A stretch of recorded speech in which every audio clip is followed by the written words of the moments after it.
Everybody's a VIP when they're laying on that gurney and they now have a toe tag. I did not play with, oh, this is just no, this is a human being.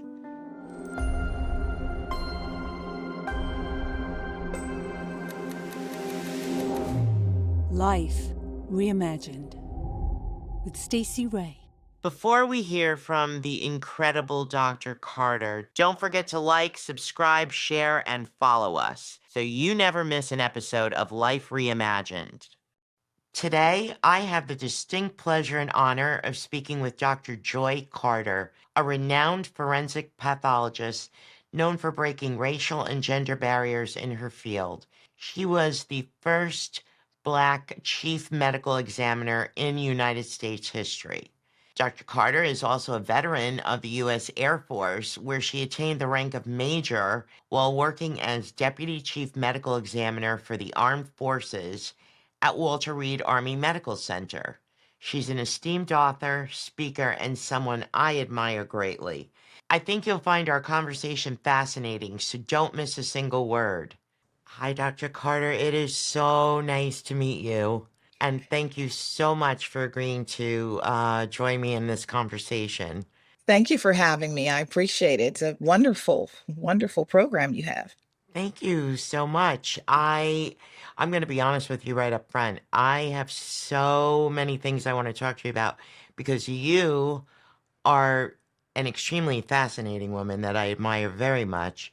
But then there's like all the things that you work on that are also very much a part of what I have always wanted to study and have studied in, my postgraduate work and things like that. So first I want to talk about you though, because you are a forensic pathologist who actually became the first Black female medical examiner, chief medical examiner in the United States, right?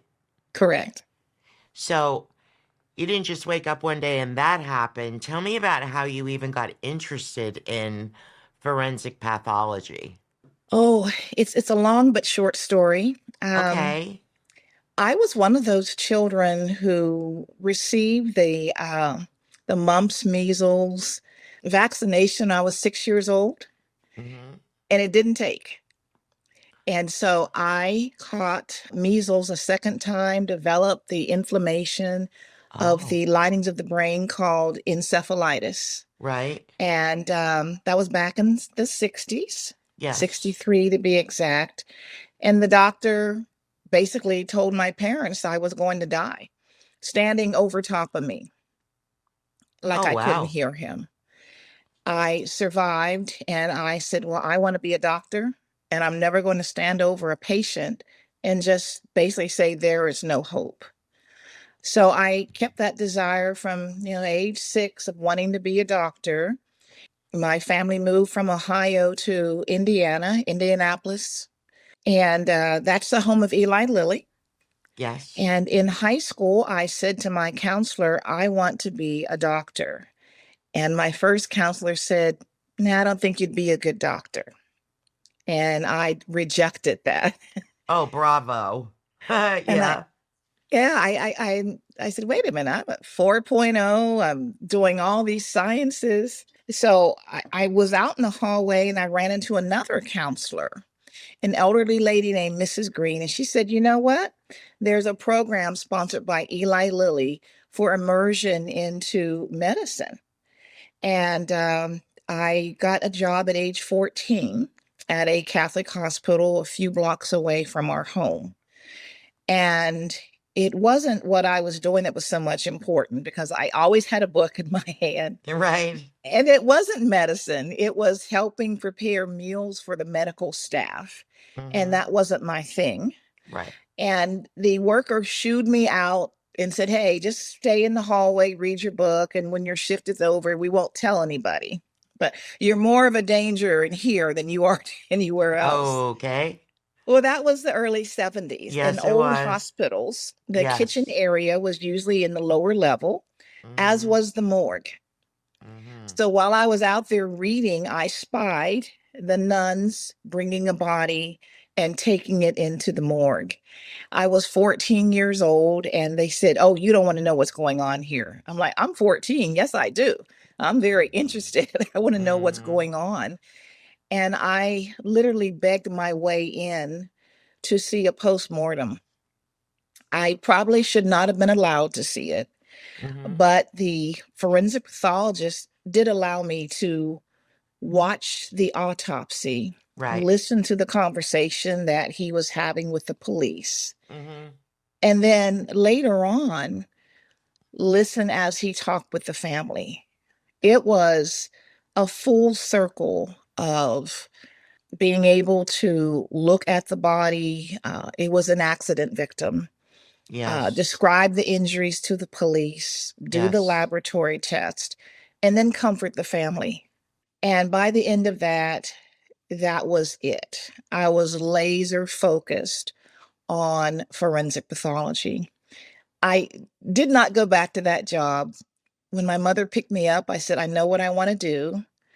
And I switched over to animal care at the research center at IU.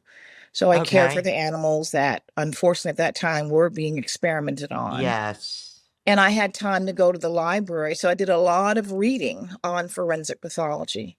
And I've been focused on forensic pathology ever since that time. And thank goodness for that because I know you've made so many contributions to the field. When you first began, and so you went to medical school. Where did you go to Yes. medical school at? I went to Howard University in Washington, D.C.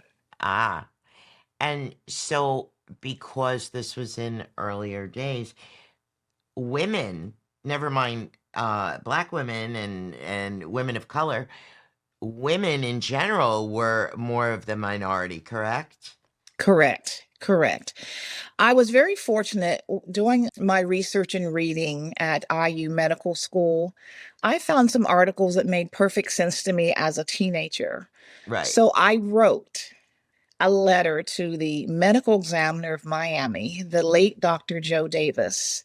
He Okay. didn't know who I was, what I was, but I said, "I want to be a forensic pathologist. I want some help. I'd like you to mentor me." And I didn't really expect an answer, but I just knew I had to do that. So Dr. Davis did write back to me and he gave me some hints on things to do. Mm-hmm. He talked about the nobility of the field. Yes. He talked about the need of communication. Right. He advised me to, and I was pretty good communicator, but he advised me to take theater in high school, which I did. I even took some theater in Interesting. college. He advised me on the knowledge I needed in anatomy, physiology, and above all, to really be able to treat people like people at their worst time of need. So Yes. I focused on that along with my studies. I went to Wittenberg University for undergrad in Springfield, Ohio, Right. which was relatively close to Wright-Patterson Air Force Base. Okay. I knew what I wanted to do. I didn't know where I was going to go to school, but I received an Air Force scholarship for medicine, and which meant I could go anywhere that I wanted to go. And I decided Wow. that I wanted to go to Howard, where I thought that professors would treat me more as an equal and really be concerned for my knowledge Right. and my bedside manner. So that's where I Yes. went as an Air Force officer. I see. So, but in the initial plan, you weren't thinking I'm going to join the Air Force, right? Absolutely not. I Right. I figured I had, received scholarship Right. for undergrad. But then I said, my father was a Army veteran. All my uncles were Navy veterans, Army. My godfather was Air Force. Mm-hmm. And I thought, well, why not? My Yeah. parents have paid taxes all these years. My That's father was a right. veteran. And I said, I can serve my country and I can leave medical school with no debt. So I chose the Air Force. Extremely wise decision, I would imagine, especially with regard to the debt. Yes. So how long were you in the military, and what ended up being your rank and position there? I started as the lowest ranking officer finishing Hmm. school, and Right. I was considered reserve status throughout my 4 years of medical school Okay. and my 6 years of postgraduate. Right. When I started working for the Air Force, I was at the rank of major.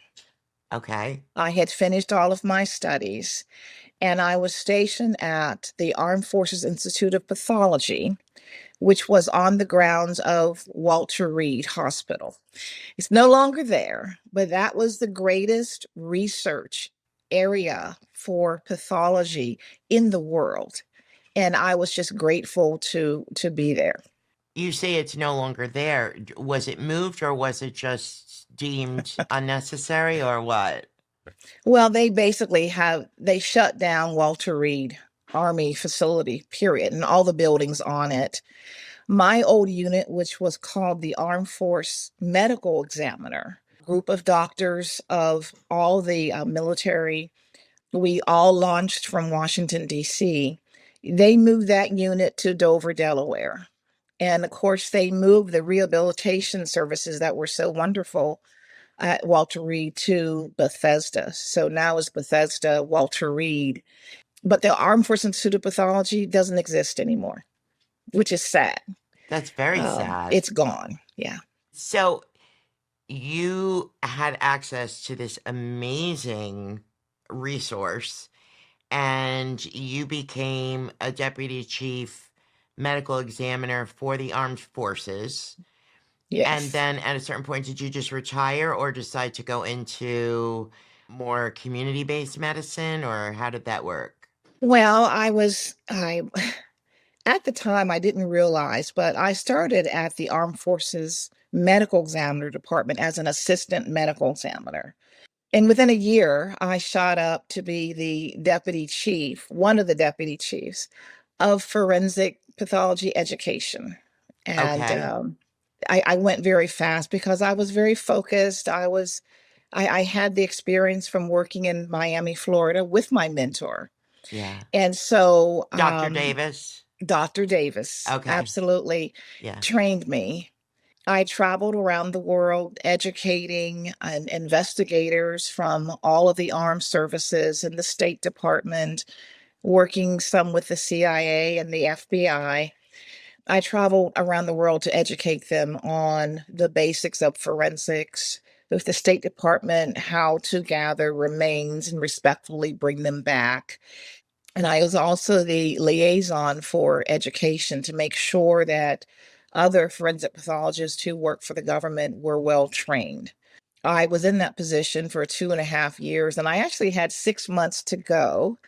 But then I was asked by Washington, D.C. to become their chief medical examiner. And it was a toss up because I really loved what I was doing. Right. But Washington did not have a full time chief with the experience. Oh, So, okay.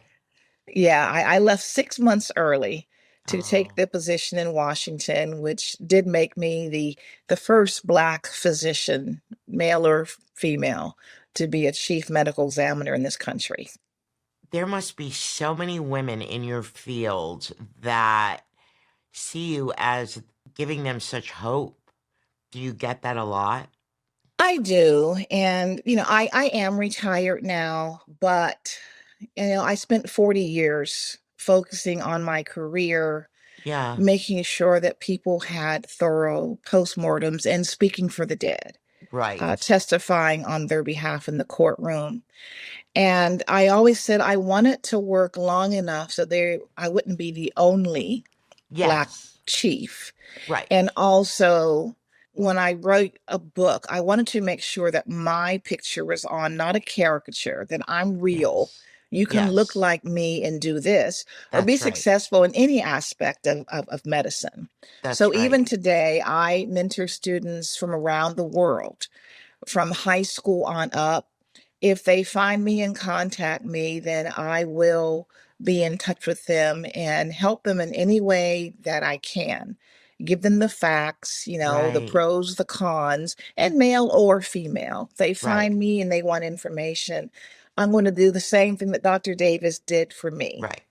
Interesting. So, just as an aside, I was in healthcare for 30 years. I worked not only in, as a practitioner, but also as a case manager in critical care. And I actually had retired and went back to work for 19 months during COVID. Oh, Um, yeah. And I always tell people I helped put more people in body bags in those 19 months than I did in 30 years. I think that what people in general think after someone dies, they no longer cease to be or need dignity, respect, and what have you. And I think that's what fascinates me the most about you, actually, is that this was such an important part of your work. So I would love to hear about whether or not there's been resistance in the people that you've taught around the world to still treating decedent remains with respect and dignity, and if they truly understand that their work matters for the families. I've always tried to bring my bedside manner, as it were, Yes. to the autopsy table. And I would always remind my staff, this could be your loved one. Is Mm-hmm. that how you want your loved one taken care of? Right. There has to be immense respect. For me, it was, the ability to be the last doctor to lay hands on. Mm-hmm. I took my Hippocratic oath very critically. Yes. And, I did write, my second book was for families who had suffered a loss. Right. And it was titled I Speak for the Dead. And this is Yes. why I'm telling their story. And I have to be able to do a thorough examination. Right. And when it's done correctly, you should not know an examination was done. That's number one. Number two, respect. Number one. I would not allow anyone to joke.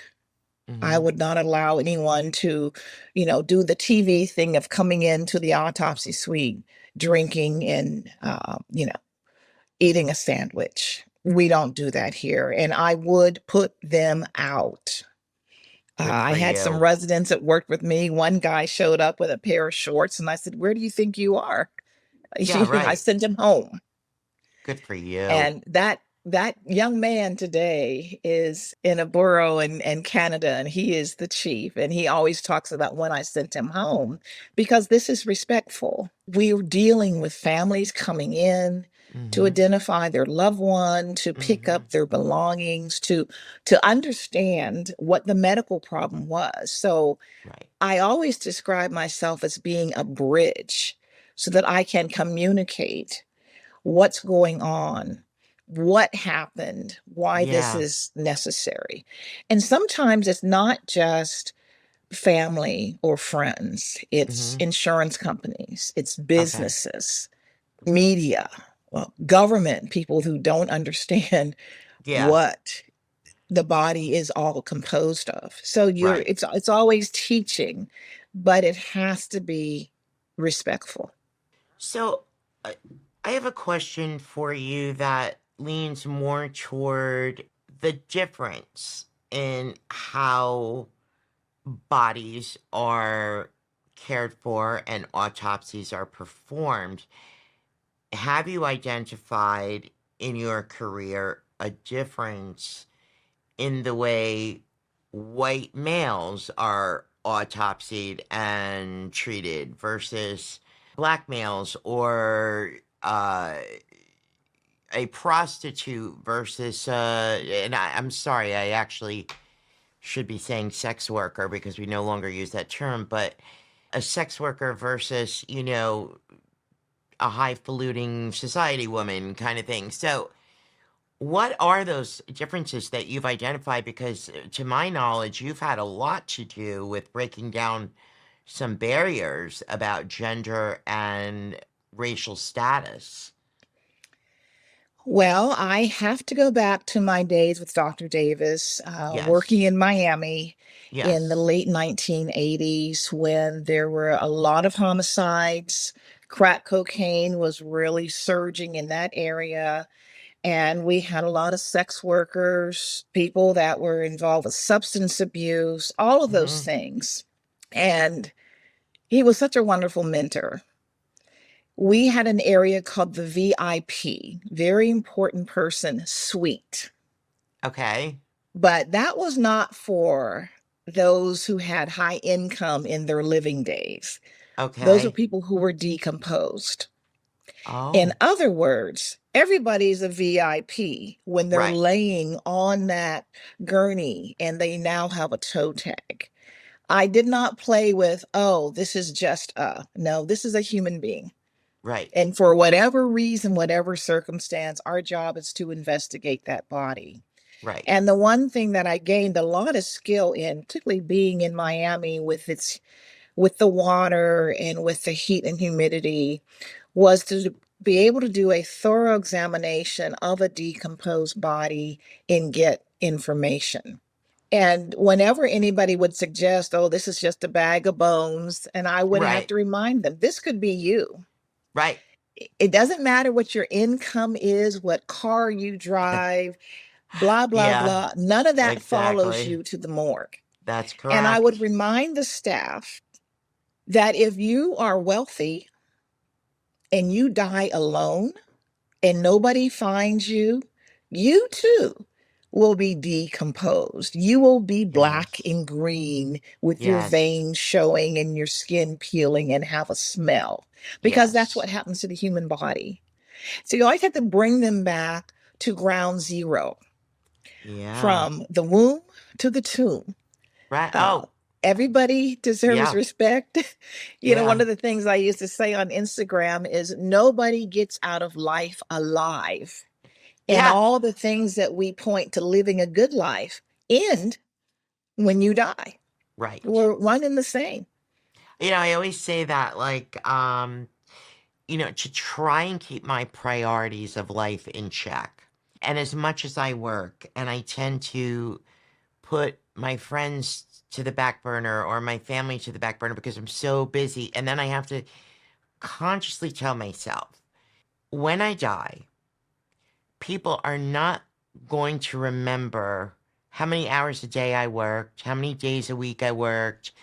They're going to remember the fun we had Yes. or not. And that's what I want them to remember. I don't want them to define me by my possessions or those kinds of things. So I love that you remind people of that because it's critical to the quality of our lives. Yes. Quality is so important. Don't go to bed angry. Yeah. Don't let too much time pass because, to me, the most penetrating weapon are harsh words Oh, that you can't take absolutely. back. They've hit the mark, and you have to find a way to recover from that. That's a good quality of life. Seeing your friends, reading a book, Right. carving out time for me to watch my flowers grow. Yes. That's living a good life. Oh, you like gardening? I love Do gardening. you? I got into the habit when I was in medical school after a day of call. I would take a drive in Virginia called Skyline Drive. It Uh-huh. would just refresh me, get the odor of sickness out of Right. my nostrils, and Right. drive along and see just nature and plants, sometimes some bears, Yes. get some apple butter. But Mhm. there was something for gardening for me that kind of gave me back that peace of mind, planting a seed and Yeah. watching it grow. And then I have a meditation garden on one side, just kind of reminds me to be grateful for those simple things like rain for the flowers and sun to make them grow and just to breathe deeply. Yeah, that's very important to me. Were you born wise beyond your years and full of this kindness and compassion? I think you must have been. My mother would tell me that um, when the doctor slapped me on the butt, that I just looked at him. I didn't cry. You I didn't just cry. looked You just around. were like, Here I am. okay, that's what it is. All right. Oh, wow. So, but getting back to the autopsies, it also leads me to a question I have about cause of death. So you need to know that I am obsessive about true crime podcasts. I listen to them all the time. I'm not so interested in sensationalistic storytelling as I am in, I'll use the question, was justice served? You Mhm. know, those kinds of things. But one of the things that sticks out to me is cause of death. And cause of death seems to me to be something that is so incredibly critical. How does one develop the ability to truly go beyond what's on the surface? Because you can do an autopsy, I think, and just kind of go with a surface definition or what have you, I would suppose. But tell me how you deal with cause of death, and what do you see as the inherent problems in the system for medical examiners across the country even? Oh, certainly. You're right. The determining cause of death is extremely critical. It requires you, one, to have the knowledge of how the body develops and all the things that can go wrong. Forensic pathology is a very cerebral thing. You've got to keep balls in motion all the time. Is this natural? Is this a variant of development? Is this from the environment? You have to know how the body should develop. You have to know diseases, malformations. You have to know what happens when you're deprived of vitamins. You have to have that very vast knowledge of all the things that can go wrong naturally. And then you add on things you have to learn about medications, therapies that may help one organ system but damage But the harm other. another. You have to know the environment of weather, of some things from even construction that can happen. You have to keep that, all of that rolling around in your head. And then you have to be able to read the body. What is the body telling you? I was one of those forensic pathologists who I did not allow the autopsy assistant to eviscerate the body because I had to see it. I had to see the organs the way they were, how they looked. I didn't want anyone telling me. I had to see it for myself. Right. Again, learning that from Dr. Davis. I had to read the report, the circumstances that the police had developed, the Right. photographs of the scene. All of that gives me information of on which I'm going to base my opinion on what caused this person's death. And I have to go through a regimen of what the body is telling me, what the photographs are telling me, what the laboratory tests are telling me, what the police have developed as a theory. And Right. a forensic pathologist has got to have the character to say, wait a minute, you can only tell me so much because I have to form my opinion upon all these available things so that you have the cause of death versus a cause of death. To not take the easy way out. That is very, very important what you just said. The cause of death, not a cause of death. Oftentimes Correct. it's a cause of death, I think. And Yeah. And yeah. you mentioned did I see bodies being treated differently upon pigmentation? Yes. Yes. And then I stopped it. In this place, we are all equal. And that's what we're going to do. I actually had an assistant that worked for me describe every Black person as having woolly hair. I'm sorry, woolly hair.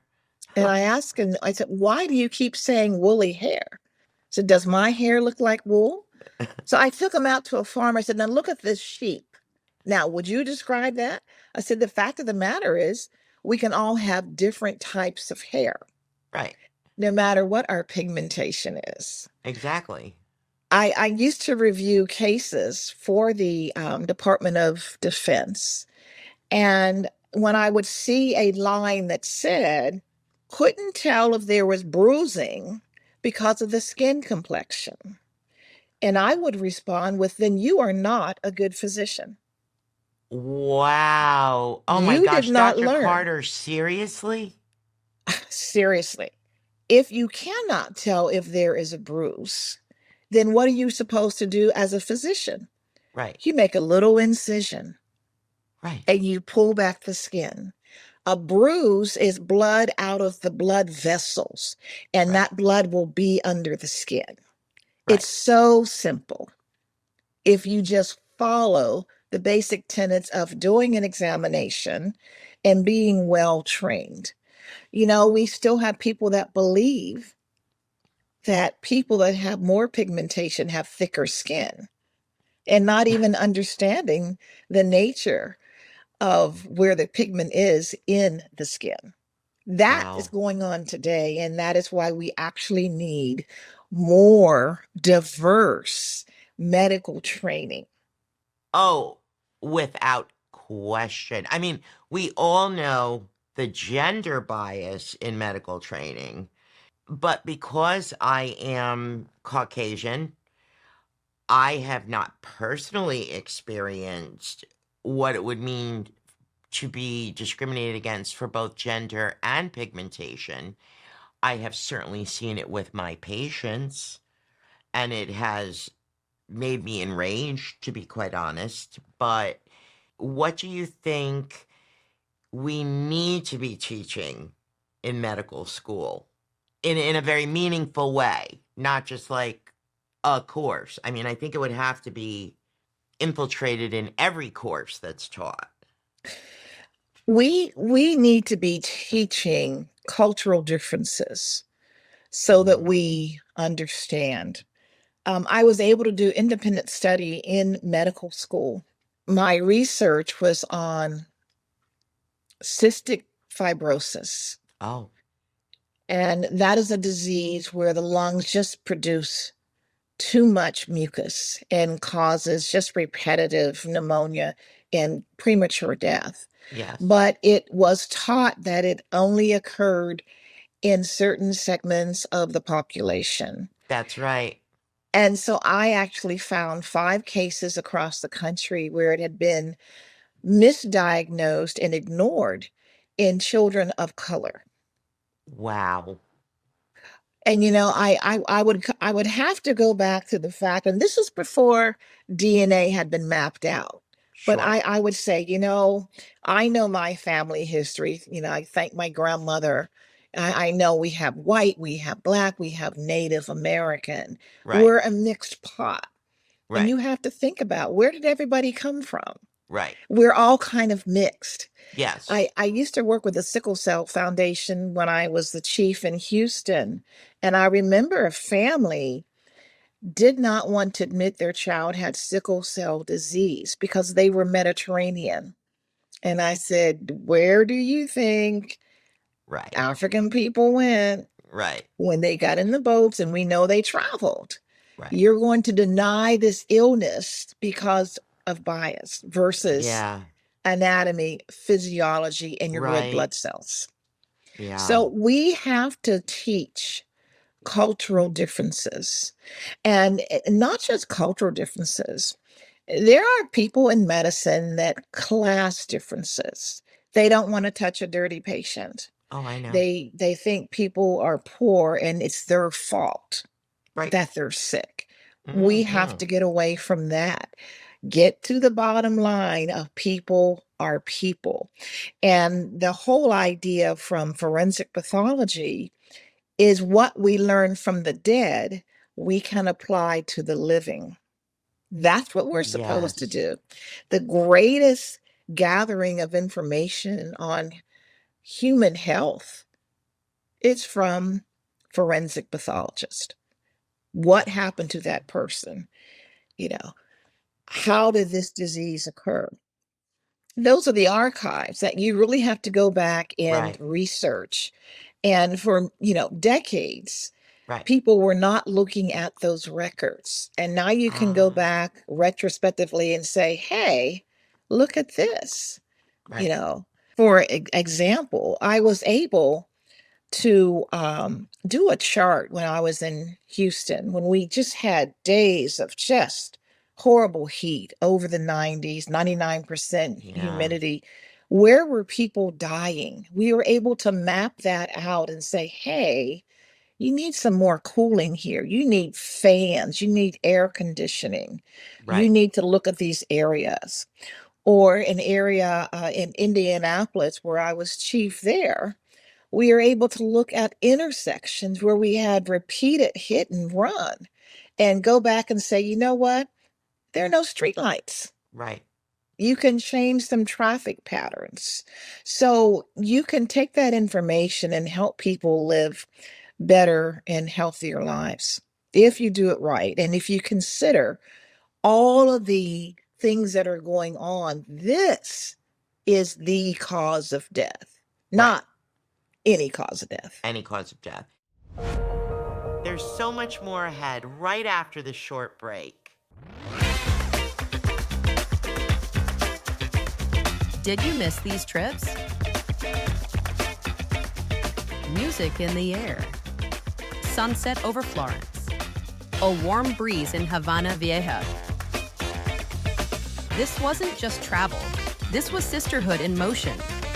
These are the memories that live in your suitcase long after you're home. These women became friends. These moments became milestones. We don't just go, we go together. Don't miss the next one. Visit sisterhoodtravels.com/ourtours to book your next trip. Let's go make memories. Picking right up where we left off. So that leads me to another question. What's the difference between a medical examiner and a coroner? That's one of my favorite questions. Well, coroner, meaning crown, came over on the boat from England. Okay. It's the old system of someone from the sheriff's office going out to the dead to get whatever property they could get in tax money for the crown. Okay. Coroners were not medically trained people. And it came over, we had our 13 colonies and they had coroners. And then they try to determine cause of death with no medical background. Right. So a lot of states got rid of their coroner systems to have a new modern doctor who's trained in Right. death investigation and the health of the human being. Right. So, Massachusetts got rid of their coroner system, you know, well into it. Yeah. Florida got rid of their coroner system in the 1950s. Right. A medical examiner is a doctor who is specialized in pathology, which is the study of disease. Right. And they are trained to observe the death investigation process and to understand how the body develops and then what happens. So I have been accused many times of being a coroner. I am not. Not. A coroner is an elected position. Right.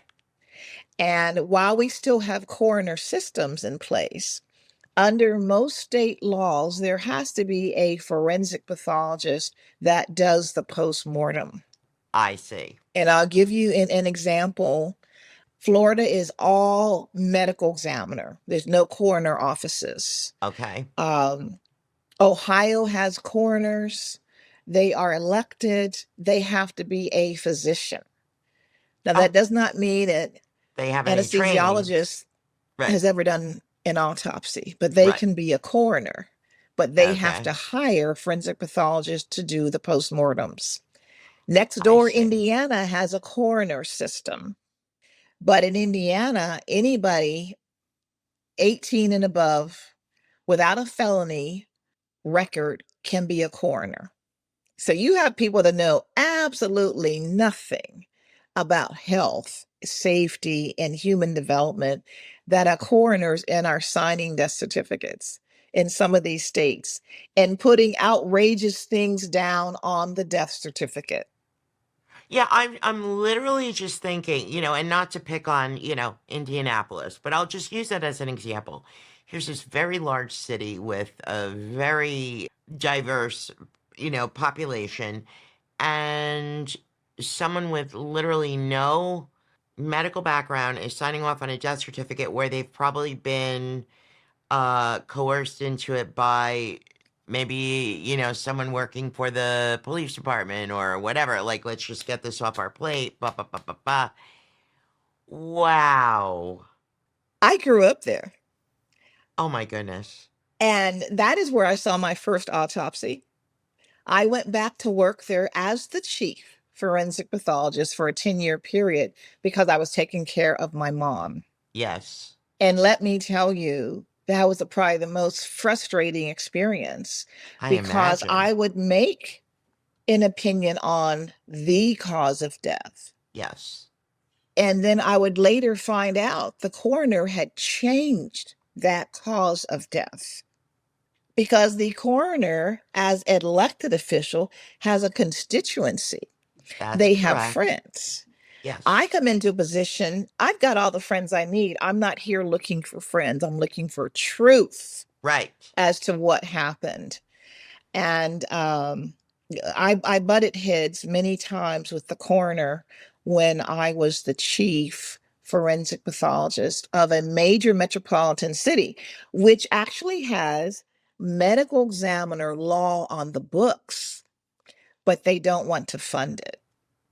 Let me ask you this, and if you don't want to talk about it, it's okay, but, you can already tell I'm so inquisitive. The cases that we hear about in the news, like George Floyd, Sandra Blunt, Trayvon Martin, all these types of young people who are not that George Floyd was young, but were their cause of death in custody is a whole nother issue, I think. But were there causes of death made by coroners or medical examiners, or what was surrounding all of that? Because I think in the end, there's a lot of controversy over all of that.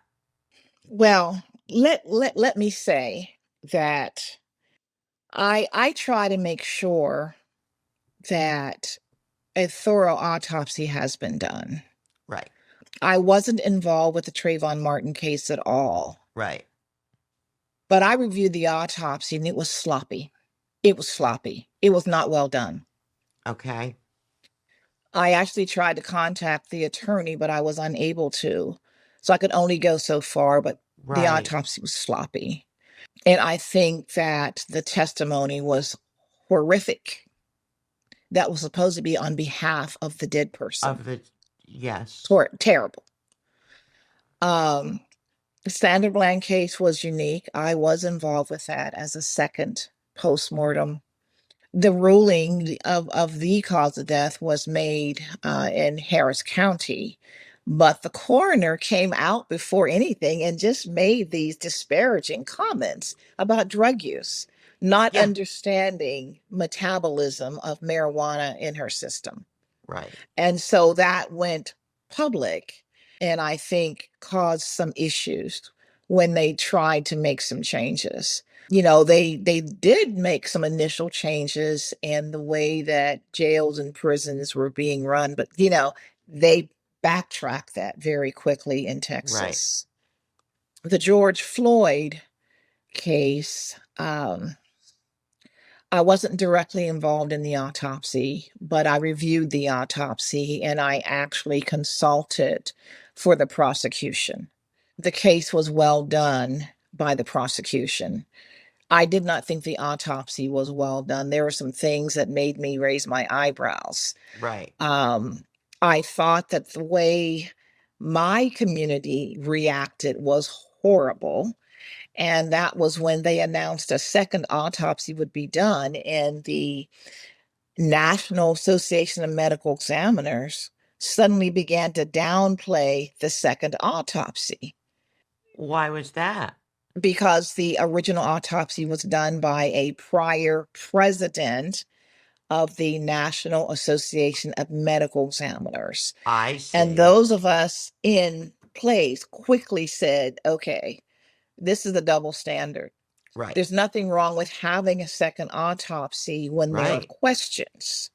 Sure. And that caused me some concern about this national group I had been involved with for many, many years. Right. And, they were able to put on, I think, a great case with facts, and Hmm. nothing helped more than that video.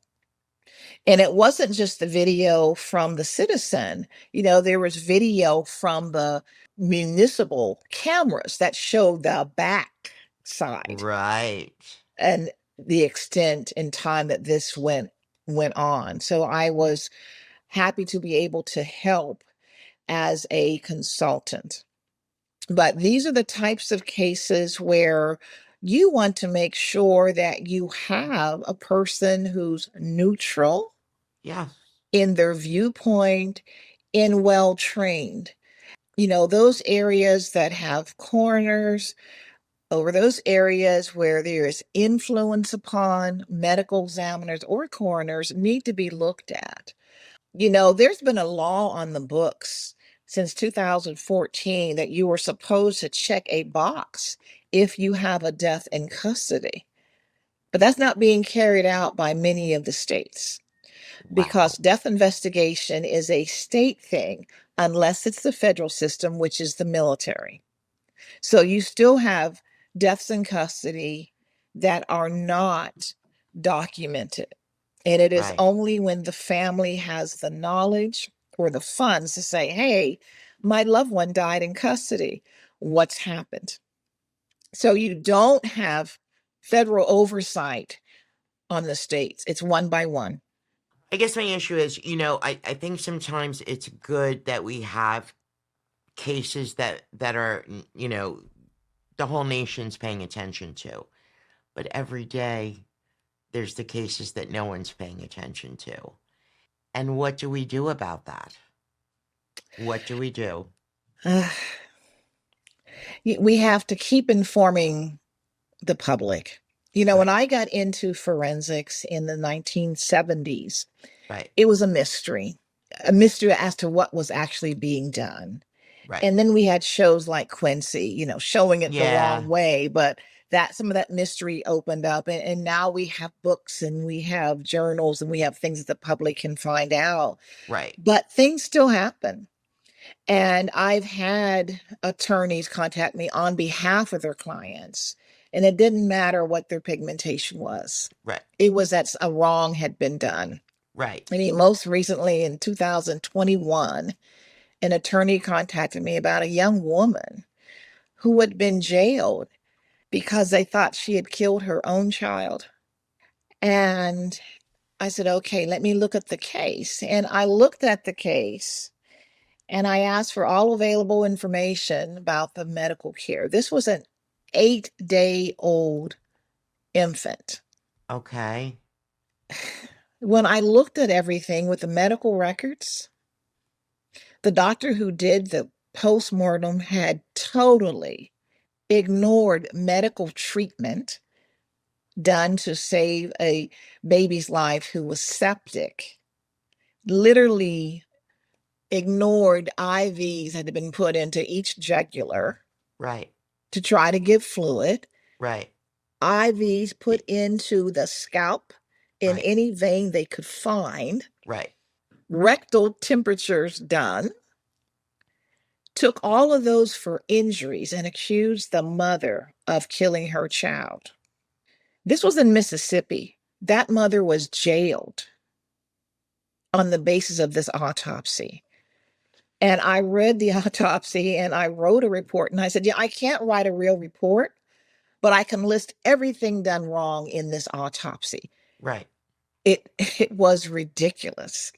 Right. And they finally let this woman out of jail. It was ridiculous that this happens. It was embarrassing as a medical profession that you would forget what you're supposed to do. Right. And this woman's languishing in jail, and they hadn't done an investigation. They relied on this autopsy that was so ridiculous. And it took the doctor who did it another year to finally say, oh, I made a mistake. That's not a mistake. No. I'm sorry, I don't believe that's a mistake. That to me is egregiously lazy, cruel, calculated. Out of curiosity, was this mom a woman of color? Yes. Right. So I'm going to guess that you've read the book that came out a number of years ago, The New Jim Crow. Yes. So when that book came out, I was fascinated by the explanation of how, after the civil rights, and I say this not so much for you as for my audience, but, once we passed the Civil Rights Act, and make a long story short, we had to find a new way to systemically institutionalize racism. And that became the war on drugs, became the vehicle through which we did that. I have actually heard you talk about something called, is it called excited delirium? Yes. That was used as a cause of death for people of color to imply what? I'll let you answer that. Yeah. The debunked term excited Yes. delirium Yes. developed in Miami, not by my mentor, I but imagine by the not, yeah. deputy chief medical examiner in the early 80s, to imply that the death was caused by people who suddenly succumbed to the effects of cocaine while in custody of the police. And Uh-huh. it took on a life of its own to mean people of color, Black and brown people in particular, that Mhm. they would die from excited delirium and cocaine. And then it added other drugs in that would normally be called overdoses of whatever that Okay. particular drug was. Mhm. And it was used by this particular person so much, it literally almost covered up serial murders that had occurred in the Miami area of young Black women. Oh my Um, gosh. yeah, there were many cases that had to be overturned.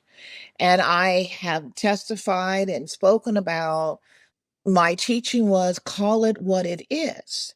If it is an overdose of cocaine, then that's what it is. Right.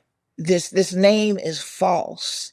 And I actually had overdoses of cocaine in all kinds of people: Sure. white, Black, Hispanic, male and female. And that's when I caught them. So that was a misnomer, to the point where a serial killer had almost gotten away with it had it not been for Dr. Davis and his ability to communicate with all these different police factions in the county. Yes. And then he had to go back and look at all these cases that had been called excited delirium and rule them as homicides. And then I find this term that's spread around the country now. And anytime someone of color died in police custody, oh, it was excited delirium. based on their behavior, it's excited delirium. Oh, like they have this superhuman strength Correct. of, yeah. Mm-hmm. Correct. And I worked with another physician group, and we went through the origin of excited delirium. Mm-hmm. And finally, that term was debunked just a couple years ago. Good. Um, Physician for Human Rights did a lot of the research, and particularly a young Hispanic male who had emotional problems. The family called the police for help, and they end up Yes. killing the man. Yes. We finally got the National Association of Medical Examiners to agree that it's a term that should not be used. We finally got the Association of Emergency Physicians to also do the same, Right. and the American Medical Association. That was literally within the last 2 years that people have come to terms. But, now we have the new term, agitated delirium, that is being used. Oh, So it is still a fight.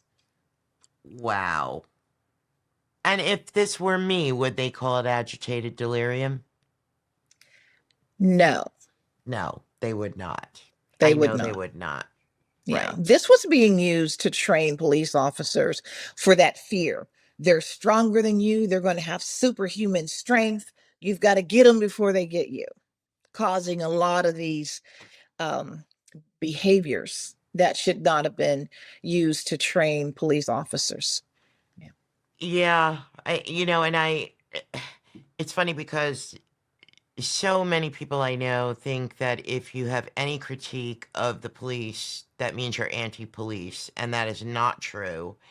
The truth is, just like medical professionals, police officers need the proper training, because look at how many people have died in police custody or have been arrested unjustifiably in a very vicious manner, and they are simply people who may be on the spectrum or have mental health issues that clearly needed just a particular way of dealing with them. And police are not getting that training.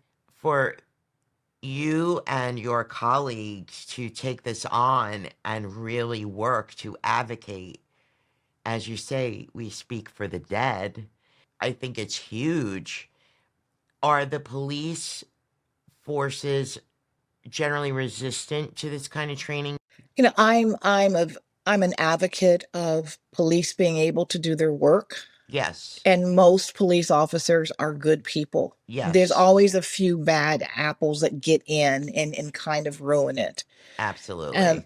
Most police training have worked out a system where if you have someone who seems to be, not altogether emotionally or mentally, they're Right. supposed to have somebody act as an advocate at that scene on behalf of that individual Right. to make sure they're breathing, Right. to make sure they get health care.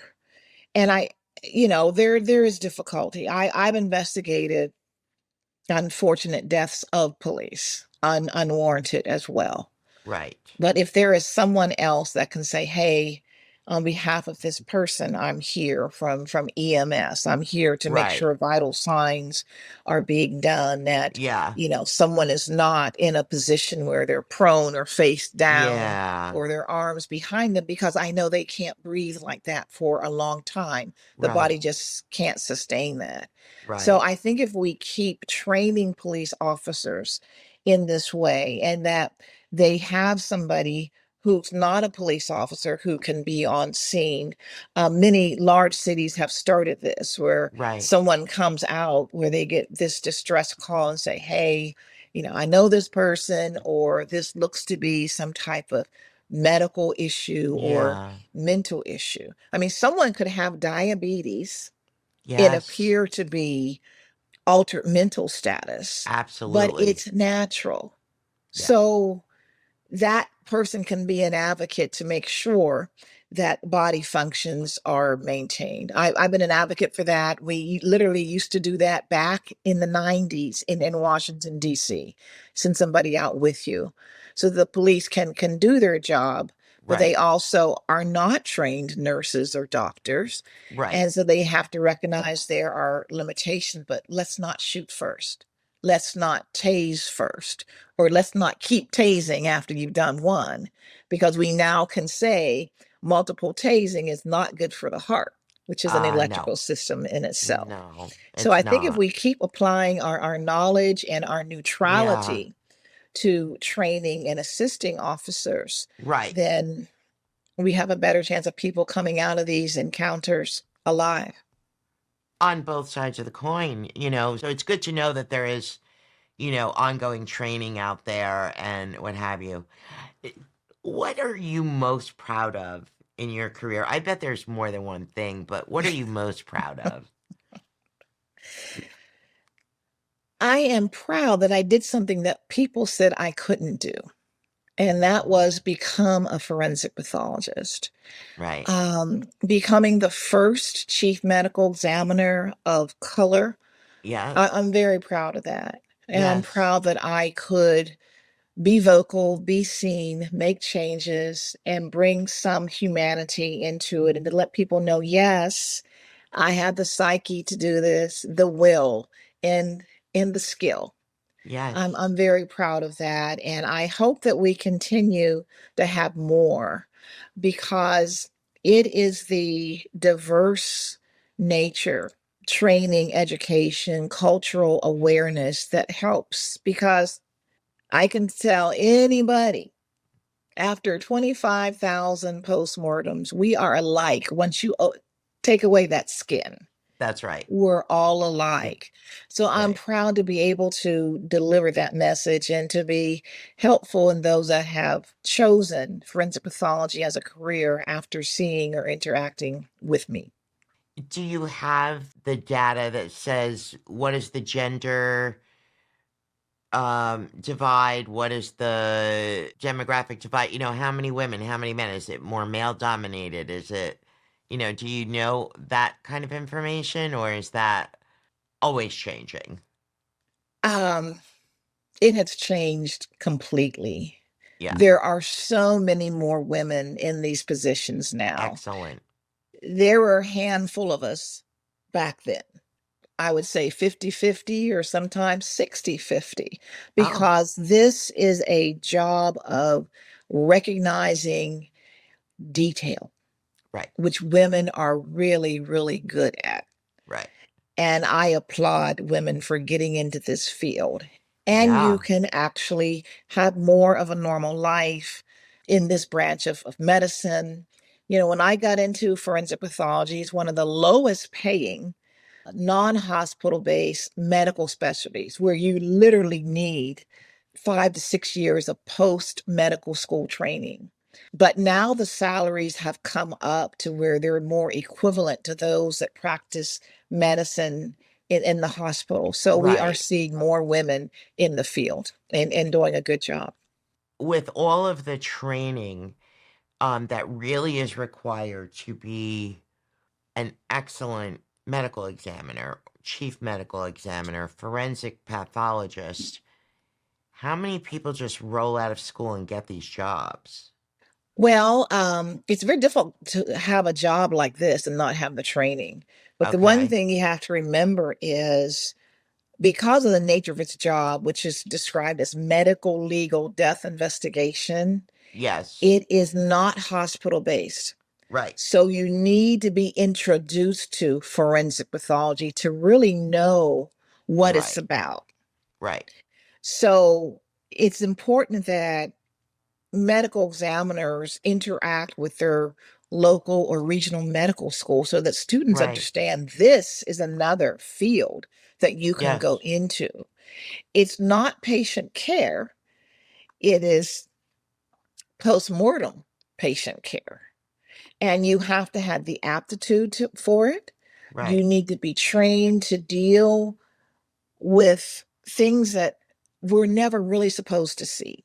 You have to be trained to focus on hand, what's in front of you for documentation purposes, and maintain your emotional stability, and then Yes. be able to document and educate the jury who determines guilt or innocence. Right. You have to understand the role of the forensic pathologist. We Right. see body parts. Yes. We see remains from airplane accidents and Right. car accidents and Right. animal predation, decomposition. You Yes. have to be trained to deal with that, to handle that, and still be able to educate that jury. So you need to be initiated into it correctly. Yes. I think if everybody had my experience where the doctor allowed you to see the autopsy, to listen in on the conversation with the Yeah. officer, Right. and then to bring it full circle to help that family, I think we'd have a lot more forensic pathologists and interest in this field. It's so important. Yeah. You just, not to belabor this point, but how often have you had families beg you, based on their own beliefs, to change your cause of death?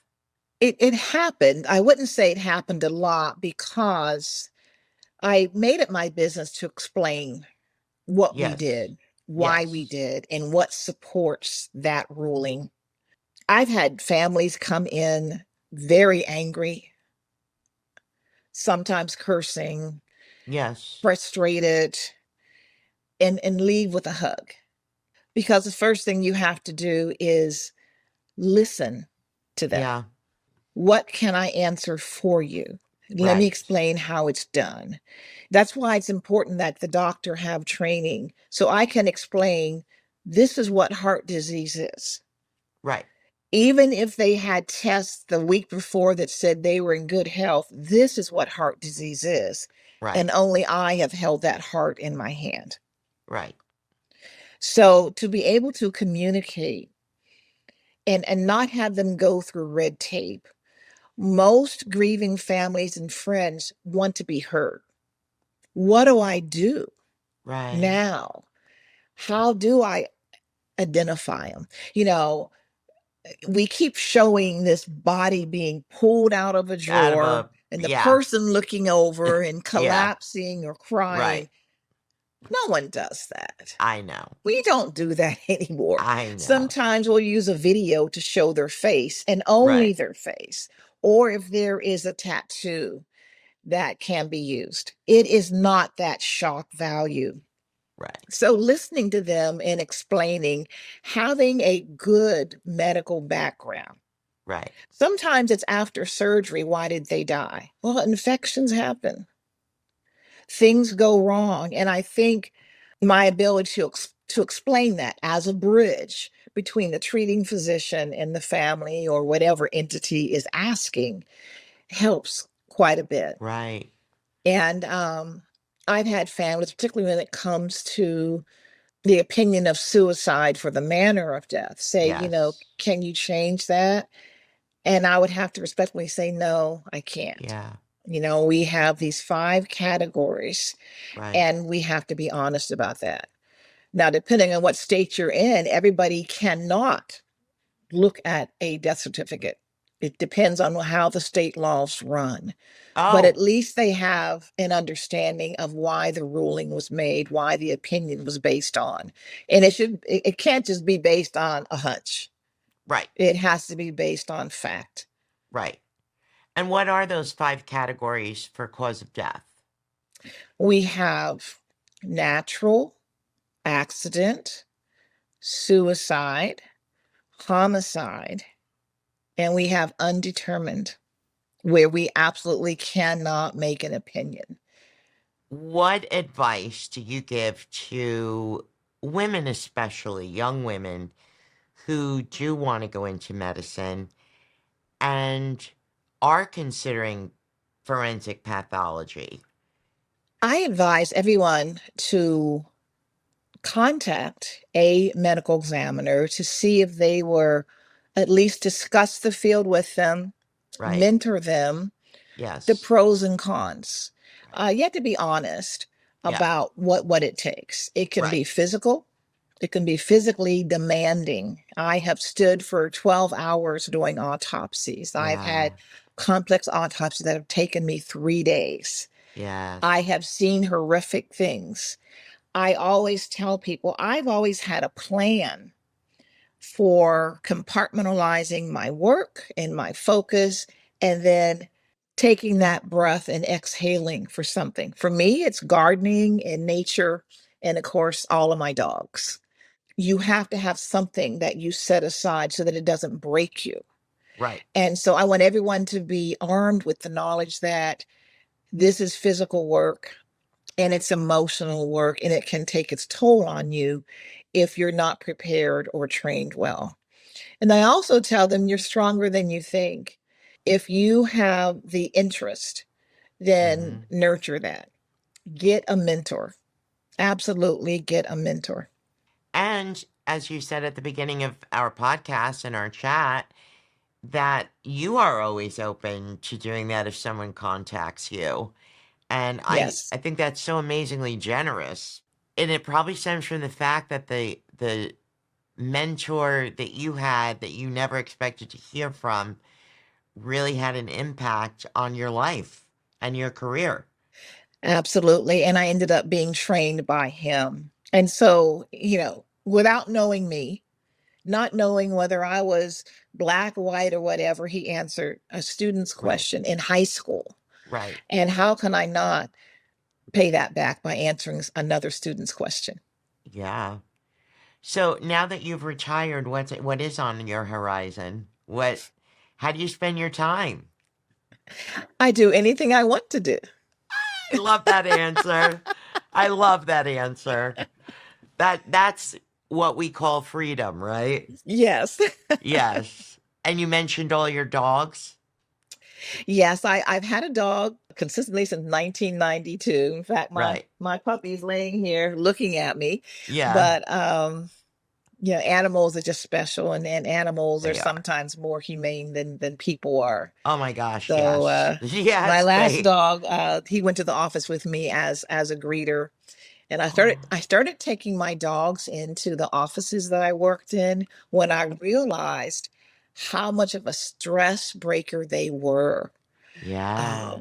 when I worked in California, these big burly detectives would come in and pick up Mocha and give them a hug, and it just really helped them, gave them a little Yes. more sunshine. So, yeah, Yes. the dogs in the Yes. garden and traveling and cooking. So, and by Ah, the way, I kind of did it a little bit different around, but I got married at age 65. So, did the good career, for found a wonderful man, you. and Wow, and we that just work I work love together. hearing that. I love hearing that. And life is whatever you want to make it. And this whole podcast is about reimagining your life, and it certainly sounds like you have. So Yes. bravo to you. I Thank you. I mean this, Dr. Carter. I cannot thank you enough for your not just your generosity for being here, but how open you've been about something that I think most people really don't know much about. And I don't think they understand all the many layers that play into it because we get the sensationalized version, Right. whether it's, the media or newspapers, podcasts, whatever. But what goes into getting justice for someone is totally dependent on the wonderful work that you have done and that all your colleagues are doing now. So thank you so much. Thank you for having me. I love your podcast. They're Thank wonderful. you. Thank you. If you liked this show, please be sure to like us, follow us, subscribe to us, give us a review, because it really helps grow our podcast.